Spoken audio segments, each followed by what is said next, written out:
What if the Big Bang was described 10,000 years before it was discovered? It is divided into 4 parts, which is, Part 1 the Big Bang and Brahma. Part 2 Black Holes and Lord Shiva. Part 3 the Multiverse and Brahmanda. Part 4 Time, Yugas and Einstein. In 1980, one of the greatest scientists in human history stood before the world and said something that shocked the scientific community.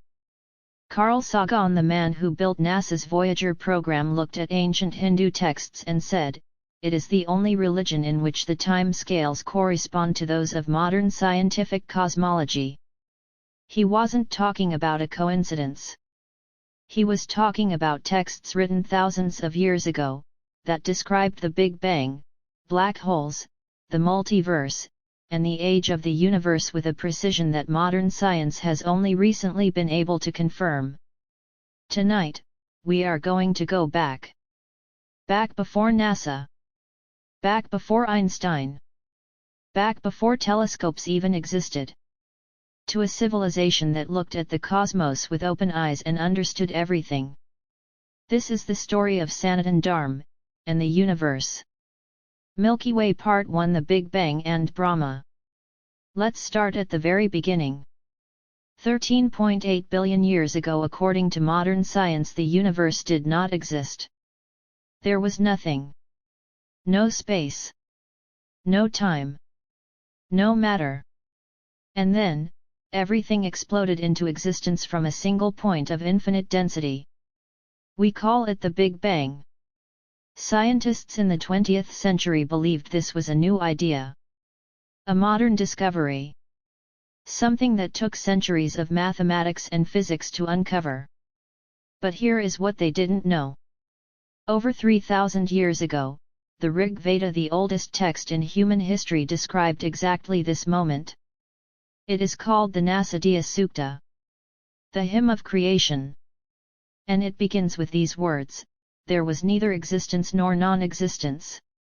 There was neither space nor the sky beyond. What stirred where, in whose protection was there water bottomless deep." This is not poetry. This is physics. The description of a state before the universe where even space and time did not exist is identical to what quantum cosmologists describe as the pre-Big Bang singularity. But Sanatan Dharm goes further. According to Hindu calculations, a single day of Brahma, called a kalpa, equals 4.32 billion human years. This immense time frame approximately aligns with modern scientific estimates of Earth's age at 4.5 billion years, a striking correspondence considering these calculations originated thousands of years ago. Think about that. Ancient rishis, sitting in forests with no telescopes, no computers, no satellites, calculated the age of the Earth to within 2% accuracy. How? Coming up next, we reveal how Lord Shiva is connected to the most destructive force in the modern universe, black holes. Part 2 Black Holes and Lord Shiva. In 2019, humanity saw a black hole for the first time. A region of space so dense, so destructive, that not even light can escape it. A place where matter is consumed, time bends, and the laws of physics break down. Scientists called it one of the most terrifying discoveries in history. But in Sanatan Dharm, this force had a name. Mahakal. The Lord of Time. The Destroyer. Lord Shiva. The Tandav, the cosmic dance of Shiva, is not just a religious image. It is a scientific metaphor for the constant cycle of creation and destruction that governs the entire universe. Modern astrophysics tells us that black holes at the center of galaxies are what drive the formation of new stars. Destruction feeds creation. Death births life. Shiva destroys so Brahma can create again. This is not a metaphor that someone invented to explain religion. Hindu cosmology introduces the idea of time as cyclical, marked by vast periods known as yugas, encompassing creation srishti, preservation sthiti, and destruction pralaya, implying an eternal process of cosmic rebirth. Squad. The most powerful scientific institution on Earth, CERN in Geneva, the laboratory that discovered the Higgs boson, the God particle, has a 2-meter statue of Lord Shiva at its entrance. They placed it there deliberately because the scientists at CERN understood what Shiva represented, the fundamental dance of energy and matter that underlies all of reality. The ancient rishis of Sanatan Dharm described this dance 5,000 years before particle physics was born. Cyclone Part 3, the Multiverse and Brahmanda. Now we reach the idea that even modern science is still struggling to prove. The multiverse. The theory that our universe is not the only one. That there are infinite universes, each with different laws of physics, different timelines, different versions of reality. Marvel movies have made this idea famous. Stephen Hawking spent years trying to mathematically prove it. But Sanatan Dharm described it in the Puranas thousands of years ago. In Hindu tradition, the lifespan of the universe corresponds to the lifespan of Brahma, at the end of which Brahma dies and the universe is destroyed with him. And then a new universe is born out of the ashes of the old. Pinterest. But it doesn't stop at one universe. The concept of Brahmanda, literally meaning Brahma's egg, describes our universe as one bubble among infinite bubbles. Each one containing its own galaxies, stars, planets, and life.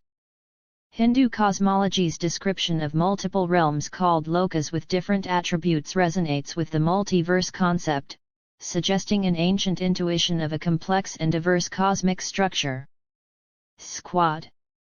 Lord Vishnu is depicted resting on the cosmic serpent Ananta Shesha, floating in an infinite ocean.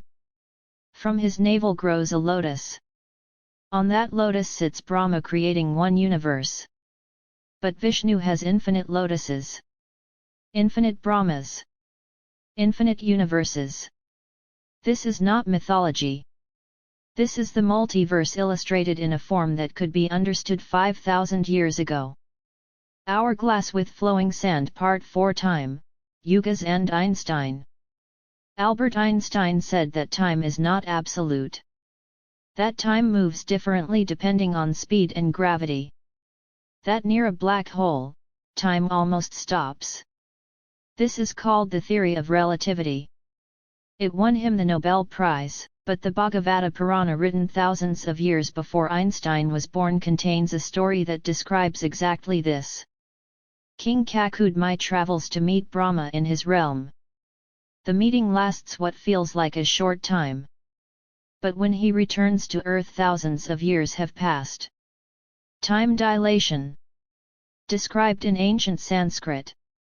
Millennia before Einstein's equations.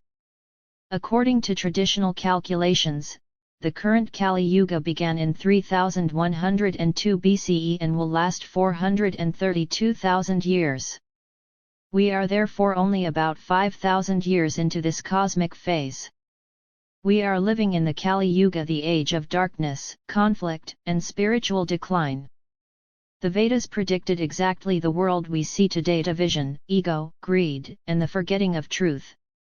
But every Kali Yuga ends. And Satya Yuga, the age of truth, rises again. The universe does not end. It resets. Bullseye. Now we are on end part. Modern science has given us satellites, particle accelerators, and space telescopes. And every year, those instruments confirm something the rishis of Sanatan Dharm already knew. The Big Bang. The age of the Earth. The cyclical universe. Black holes. The multiverse. Time dilation. Not one of these ideas was invented by Sanatan Dharm to compete with science. They were written down thousands of years ago because the ancient seers of this civilization looked inward, as deeply as we now look outward, and they found the same truth.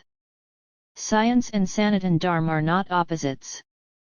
They are two paths to the same answer. And the answer has always been the same: this universe is not random. It is not an accident. It is alive. It is conscious. And it has always been known by those who were willing to look. If this changed how you see the universe, share this with one person who needs to hear it. And if you want to go deeper, the next video will reveal something even more shocking, what Sanatan Dharm says happens after the universe ends. Subscribe.